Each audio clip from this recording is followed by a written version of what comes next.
Here we are at the Australian Open with the only journalist in the world that has covered more slams than me, Richard Evans of Australian Radio.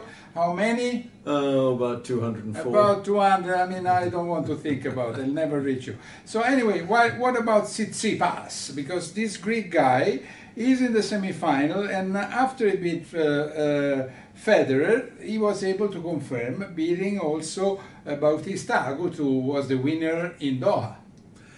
I think he did exactly what any future champion does. When he has a big win, the biggest win of his career, beats Roger Federer, then the question mark is, can you follow up? Can you continue? And he did. And he was in trouble in 2 of the first 3 sets. He was a break down. He fought back. He came out. He hit that big forehand. He served well. By the end, Bautista Agut was getting a little bit tired. I mean, he's had a lot of 5-set matches. But nevertheless, Stefanos Tsitsipas is a future champion. Yeah, well, in 2001, when somebody called Roger Federer beat Pete Sampras, he was unable then to win the tournament. He lost to Tim Henman. Yeah, well, his Brits, you know, these Brits, chauvinist Brits, I mean, are unbelievable. Anyway, so Tsitsipas, do you think he can make it? Because now he will have to play next round in semi-final Rafael Nadal, that tonight beat 6-3, 6-4, 6-2.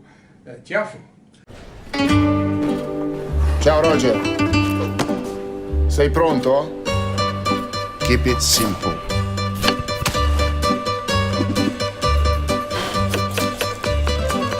Can you pass me a pen?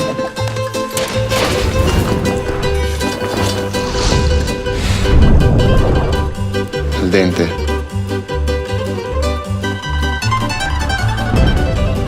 Yes. Nadal played brilliantly tonight. I mean, Francis played as well as you could expect him to play. I mean, he's got great shots. He's really taken a step forward here. Francis Tiafoe beating Kevin Anderson and Grigor Dimitrov. That's a major achievement for him. But tonight he ran into Rafael Nadal playing as well as you could possibly see him play. And if you think that Rafael Nadal hasn't played the tournaments in the US Open, he hasn't lost a set here, it's almost surprising. But he didn't look that surprised. No, I think he knows what he can do now. He's done it often enough. But playing this well on hard courts, I mean, we expect him to dominate on clay. But here he's been dominating all the time. Tsitsipas would be a major upset if he beat Nadal. But let's forget that match. For the future, Stefanos Tsitsipas is going to win a lot of Grand Slams. All right. And what about the other 2 quarters of finals that have still to be played? Djokovic versus Nishikori, 15-2 in the head-to-heads. Nishikori beat Djokovic at US Open 2014. And the other one is Raonic versus Pouille. They are 3 sets, three wins to love for Raonic, who hasn't lost a set, 7-0.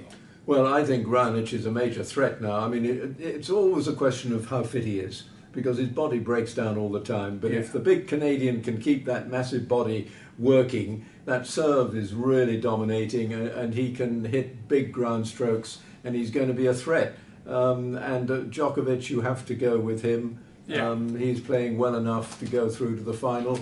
But Raonic, if he serves well, I don't know. We don't know. Well, we just have to be quick on the women's, and we don't want to lack respect to them, but Kvitova is dominating, beat Barty 6-1, 6-4, while Collins was a real almost unknown last year, 1 year and a half ago. She beat Pavlyuchenkova and 2-6, 7-5, 6-1, and she will play Kvitova in the next round. While in the night, we will have Serena Williams versus Pliskova and Osaka versus Svitolina. And some people think that Kvitova and Pliskova could make the final, a first Czech final that has never happened in the history of tennis in a slam. I think, yes, Kvitova is certainly playing well enough to do that.